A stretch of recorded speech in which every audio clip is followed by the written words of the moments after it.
Hello, everyone. Welcome to episode 4 of Therapeutic Thursdays. This for this episode, we are going to be talking about the importance of non-verbal communication in therapy and in our regular lives as well. And we have the amazing Aruna to guide us through the conversation, give us more insight into the non-verbal aspect of DMT. Hi, Aruna. Thank you so much for joining us today. Hi Purva, hi Deepthi. Thank you so much for inviting me in. Most welcome. So I think before Aruna speaks something and starts the conversation, I would like to start with a small story because this is a story that has made a huge impact on my life, right? This is a story that I read, and it is a story about a small 7-year-old girl, and she lost her best friend because of some brain tumor related problems. And she was really upset. Obviously, a small girl losing her best friend, she was really upset. And she goes to her mother and tells her, I want to go to my friend's house and be with her mother. Then her mother was wondering, what will you do? You're just 7 years old. There'll be so many other people to support and help. I don't know how you're going to make a difference. And this girl says, I don't know what I will do. I'll just go sit with the mother. And just these simple instances and small stories like this make a lot of impact in our life, right? Knowing that somebody is there with us uh, brings this huge strength. And this story really taught me that you don't need words, you don't need to do anything, you just need to be. And there you are, you're sorted. True, it happens so much that, if you have an important day and you want to step out, and just before leaving, you want to see somebody you're comfortable with, just by looking at them and leaving for your work or for anything, or just to even start your day, it gives so much of confidence within you to, do whatever you want. You don't have to say anything, or you don't have to be really good with words. Just somebody's presence, or just somebody standing next to you, or just having their eyesight, or just the look, or just a small smile, makes a small, like, or big difference.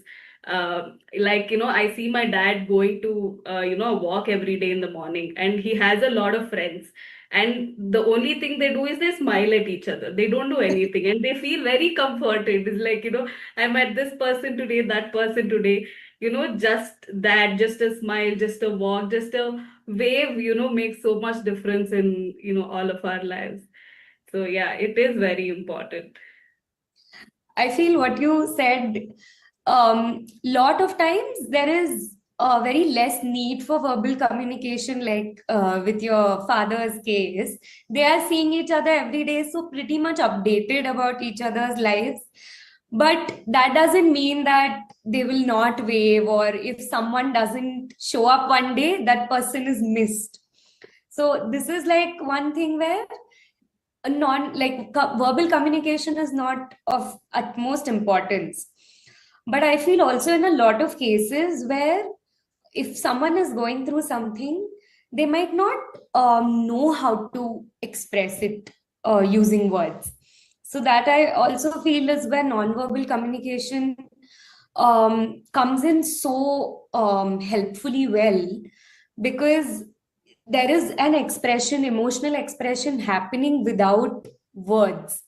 Because words can be so tricky, right? Like one wrong word and the whole meaning changes, someone gets hurt, or one is not able to communicate effectively. But body language almost never lies, right? True. I Yes. mean, even if it's the not even the tone, even the way you say sometimes makes a lot of difference. So, that can also trigger some person, or if they have a bad day, it can make it even more worse. So, yeah, it does play an importance. So, Aruna, if we were to ask you, how would you explain non-verbal communication to somebody who has no idea what is non-verbal communication, and how we use this concept in dance movement therapy sessions? If you could talk about that. So non-verbal, to make it as simple as possible. Um, so say we are all meeting up after about like 3 months, like we're having a get together, and I have had a very long and a tough day, and I saw some an accident, or I saw a dog has died or something, or it's been a very rainy day, and it's not possible. So when I walk in very stiffly, like I don't move my hands, or when I'm making very little conversation when three of us are having a conversation. So that's a very closed conversation that we have. But on the other side, say Deepthi, you had a wonderful day. The a place you came in, it was very sunny, and you had your tasks for the day which you completed, and then now you're very relaxed and you come to the same get together. You're like moving your hands, you're talking, you're smiling, you're having a big laugh. So there's so much difference in the way both of us are communicating. And just by that, like maybe you can have a guess saying, okay, something's not wrong with Aruna today. Like, why is she not talking to me as much as she always does? That is the first sign, where we can get to know, something's not right. Or for example, we are having a conversation about dance. All of us are dancers, so the minute dance as a topic comes, we can move our hand, we look there, we look here, we can even do our steps in the middle of a conversation. But say we're talking about politics, maybe I don't have enough knowledge about it, or I'm not that interested to make a conversation with you about politics. So I'll just be like, I'll nod my head, uh, and I'll be like, okay, I'll just say one word, two words, and the conversation is dead. Those are the basic examples as to for us to get to know how that person is, from their interest to like what kind of a person they are. Those are like the smallest examples we can get to know from their body language. But if you come to therapy and say we see a client who has not experienced DMT, and their first session, they wouldn't want to move their body so much. They'll have very minimal movements because firstly, they don't, maybe I am a new person to them, so they don't have enough trust to maybe share their emotions or share any of their personal stories with us. And so they'll keep minimal movements, or they'll express very little to anybody around them. But as you gradually do sessions or connect with them just on a human level, they'll the comfort they get in seeing the same person, they'll eventually start moving their hands loudly. They don't even have to share their experiences with us. Just the physical presence with somebody that they've seen for like maybe 3 or 4 sessions, their hand movements will eventually change. So that is sort of an example for us, or an understanding for us, okay, this person has started to trust us. And eventually, if we give the same comfort, if the same trust to this client, they'll eventually share, and maybe they can get better. So that's how we usually work as body language. Also, I feel over here it is where DMT becomes so helpful and important is that lot of times we don't know how our bodies are communicating in certain instances. So, like for me, I realize that when I'm physically not very well, I tend to dissociate from people. I don't like interacting too much with people. And so I realized that after doing DMT. For and similarly, I've seen it work for other people where these things happen like, oh, I guess I am too rigid. And my mother is also like that. And that rigidity is in my body, but also mentally, it's like that. And sort of DMT, I feel helps people understand how their body is communicating also. So lot of times the body mind connection starts there, that they get to know, oh, when this happens, my body does this. Oh, when this happens, this is how I come across. And so I feel this also is something which we bring to the table as facilitators, that, oh, you will get to know how you react and how your body reacts in certain situations. Yeah, in fact, Purva, you're talking about body-mind connection, and this client of mine, a small child, they found it very hard to deal with bullying. So this child was being bullied big time and probably still is. And we figured out over 4 5 sessions that every time we talk about bullying or every time he experiences bullying, he stores that in his back. And back pain triggers every time this conversation or this memory comes up in this child. And it was Mm. such a great revelation for the child, for his parents, for me as a therapist, that we now know every time there is a back pain, it is connected to bullying. He's trying to deal with Mm. that. And it helped us help him heal. He could heal from that memory, he could heal from all those instances just by dealing with his backache. So it was a way to his healing process. So body Yeah, does great jobs. Body can store and communicate very clearly if we listen to it. absolutely. Like I I feel also this have becomes, yeah. I also have one more client where, she had lost her dog about a year ago, and then after a few months, they did end up taking another dog, but she did have her time to, she cried a bit, but she never shared that emotion with anybody, and she just kept it within herself. And then few months later, even after she had another dog, she would, often get throat pain. She went to an ENT, she went to all kinds of doctor maybe, and to figure out what happened. And then when she did attend my session, after towards the end of the session, she just started crying, and she's like, I miss my dog.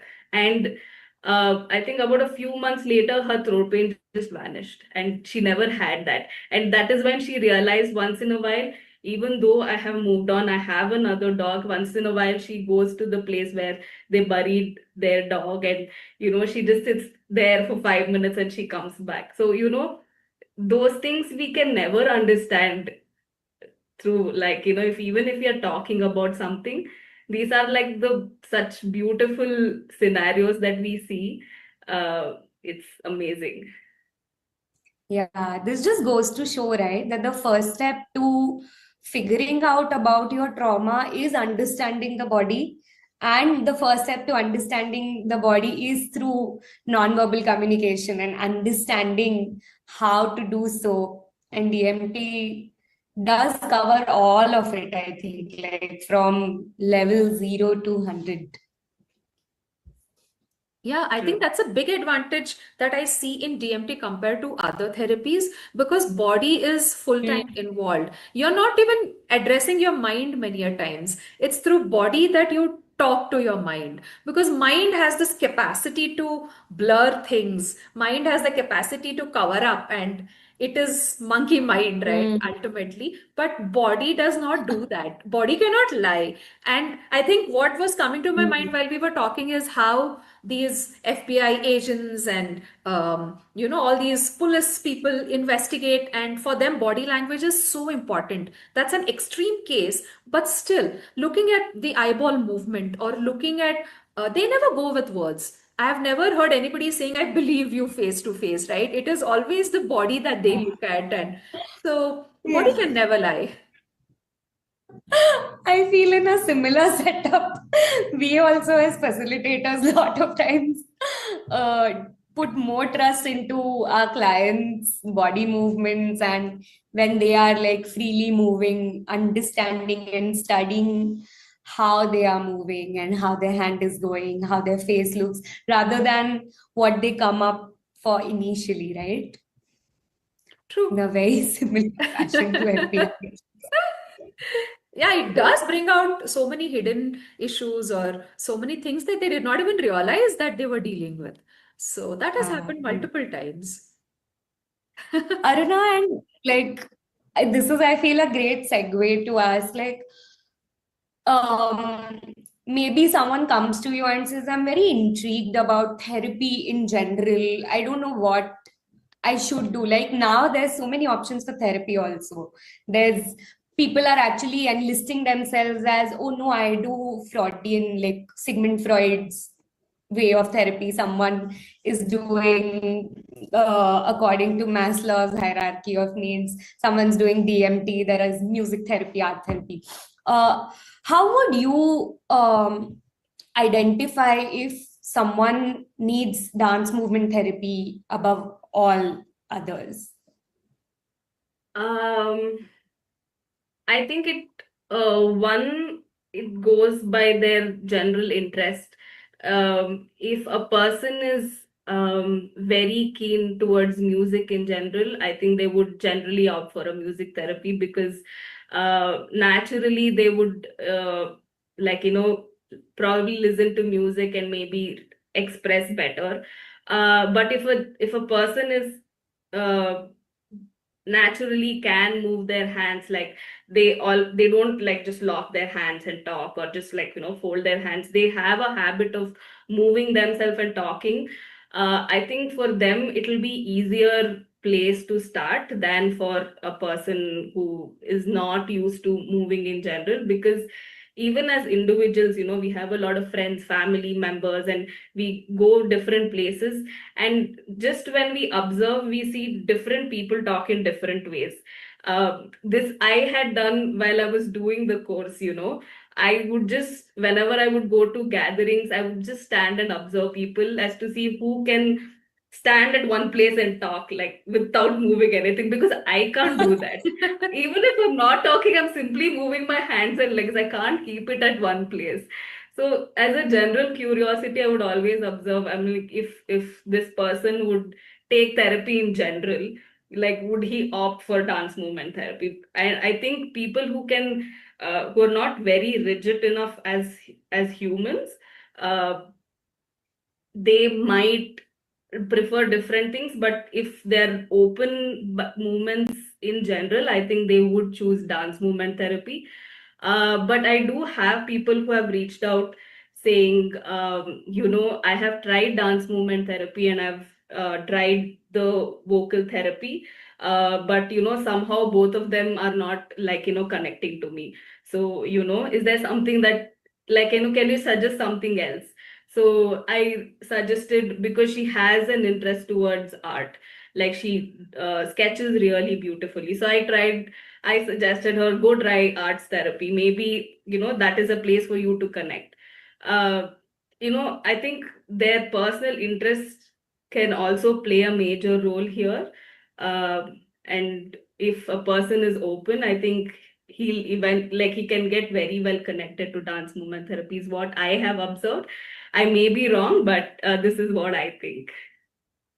Okay.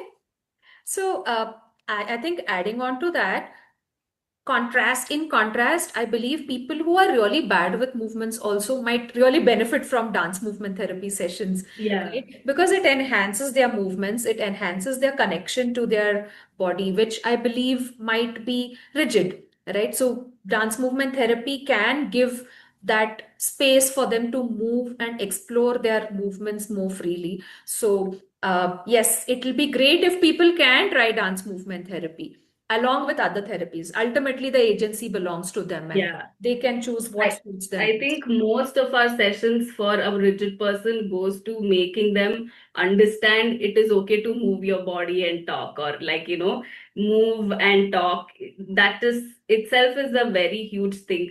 The minute they're able to move and talk, I think they themselves feel, okay, I'm doing something very different, and they're very amazed by themselves when they do that. So if they can do it, it's amazing. But I think it's a difficult part from our side to make them, be comfortable enough to move. Yeah. True, that's true. I also feel other than people who don't want to other than people who are not comfortable using their words to express, it's also a lot of times I am going through something, but I don't really want to talk about it, but I want some solution. I feel DMT does give that space and scope also, where one can move in front of their facilitator therapist without really talking much about the things they are going through and still come to some resolution, some solution through that movement. Like I have also personally experienced that, like a lot of times I don't want to talk about my problems even to the people I'm closest to, but just moving, it either helps me sort of self-regulate or gives me a better way to express those same things to my like friends or even my therapist. So that also I feel DMT works really well over there. Like you just don't want to talk about it, but you want some solution. So just move, and it does help. Yeah. So that's one case where you don't want to talk about it. And sometimes the case is that people don't know only what kind of words, or they Exactly. don't Yeah. have the vocabulary to express. For example, me and Aruna work with a lot of children. Now, children Mm, do not have the vocabulary. Maybe a 3-year-old can say some words and put some sentences together. But what about children who are younger than that? And what about children who are just born? And nonverbal communication is the only communication there, right? So, Aruna, can we just talk about that aspect, how it can help parents understand their children better? How can parents build this language, a language that has no words? Um, I think the most common issue that we see with parents is kids are showing us a lot of tantrums, or the kids are very hyperactive, and they more than the patience, they don't have the time to spend with their child to uh, like make them understand, or spend time with them at the very basic. So usually when a child is very hyper or showing some kind of tantrum, it's an indirect way of uh, reaching out to their family, like maybe parents or grandparents or anybody in the house, to say, give me some time, spend some time with me. I want to learn something or maybe understand something. Or just the way to say, I am hungry, give me some food. It doesn't even know how to say that, but he'll end up just crying or just doing something at the house.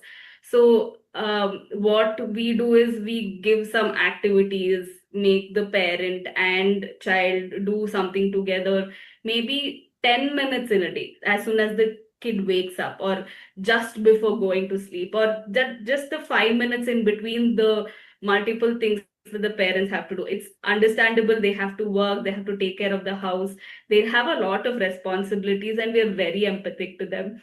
But giving that 5 minutes in between the things that they do can actually uh, build up such a beautiful bond between the parents and the child, that the smallest uh, signal of the baby or the toddler showing tantrums, they can understand, okay, this is what it means.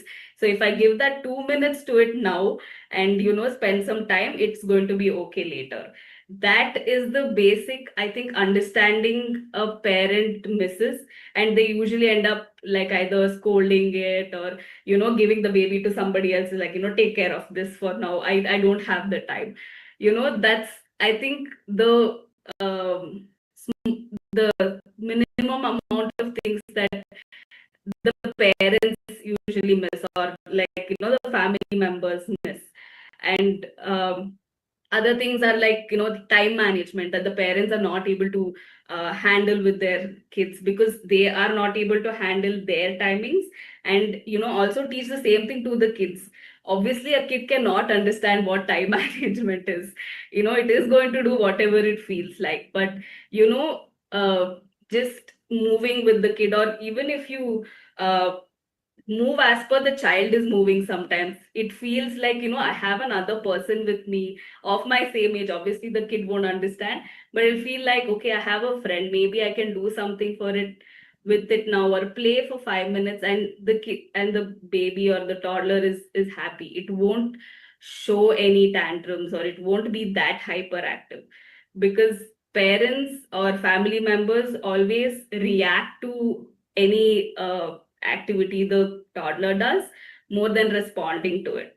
So I think that is where most of the issues come up, and they're not able to handle it. So what we usually do is first we make the parents uh, feel thankful for themselves for whatever they are doing, and they have 100 things going on. So to make them calm down, relax, and say, yes, you guys are doing a good job, we are there here for you, and then making them do some activities with their child is makes them so like amazed as to see how easy, or I mean, it is not simple to raise a child, but sometimes it does feel easy to play with your child or just spend time with your child.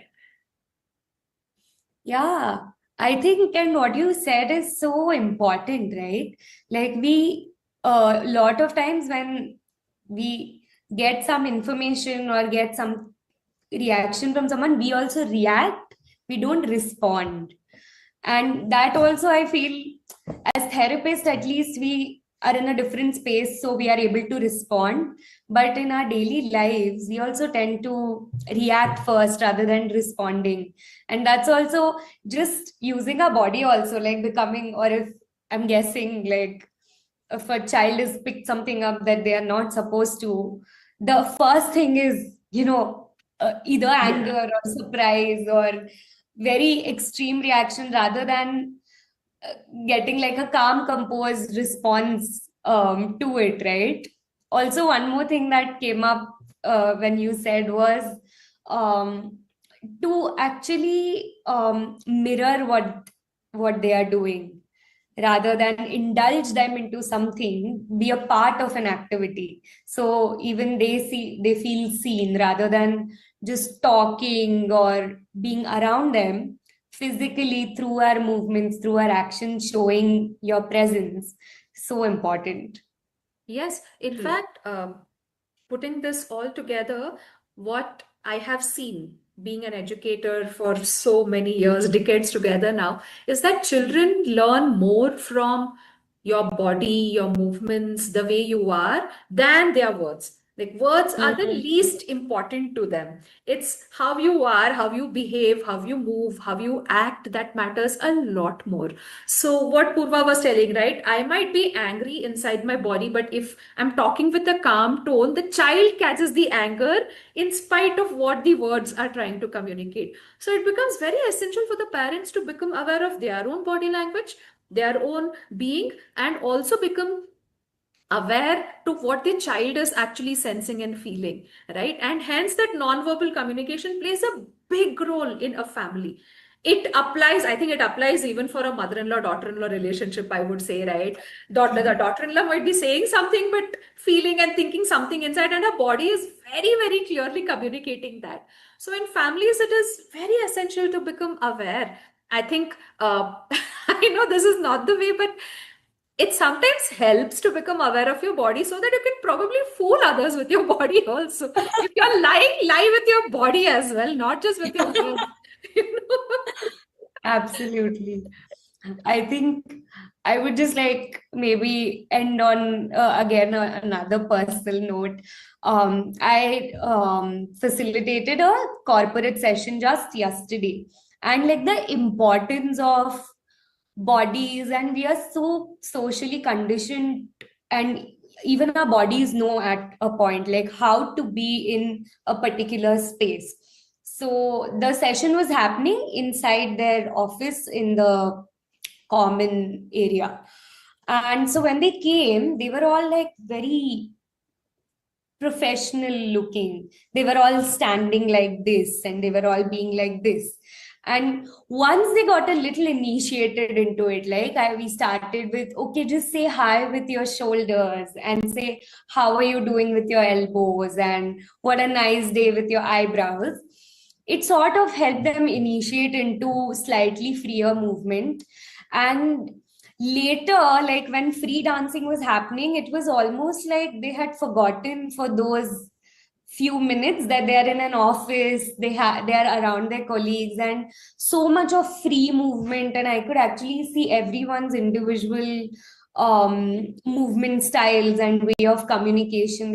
It was all open and free, as opposed to how they were before they came in, like very restricted, very stiff and rigid. So like it doesn't take much to initiate someone into a free happy movement, to make them understand how their body is reacting. Is it different or the same as the words that they are speaking? It just, the a little bit of disconnect from the social setup, from the conditioning, that's enough in my opinion. True. And to sum up, I think we are almost closing. Aruna, any closing thoughts, a summary that you can put together within a minute? I think one when you said social conditioning, I often see parents saying, my child when he was growing up, he was very silent, he was very calm, and he was very composed. But the minute, I mean, now that he's in his teenage, he keeps yelling at everybody for everything. That is, I've heard this a lot. I think this comes from the parents or anybody in the family, how they were behaving when the same teenage boy was a baby. Mm. If you were yelling and shouting and like, throwing things here, that's the same thing the body of the baby that's absorbed. And, it's even that boy himself or the girl himself never understood that. And now automatically the body is coming out in the same way. And now the parents are very like, troubled, and they're like, no, what do we do? Why is my son shouting for everything? Like, I don't want him to shout. It comes from them. So if they do keep a calm and a composed social conditioning around, when at least when they're home or when they're spending an evening with everybody, there is where the social conditioning for a baby or a toddler starts. I think that is also what we've been trying to spread, me and Deepthi, in all the sessions that we also do.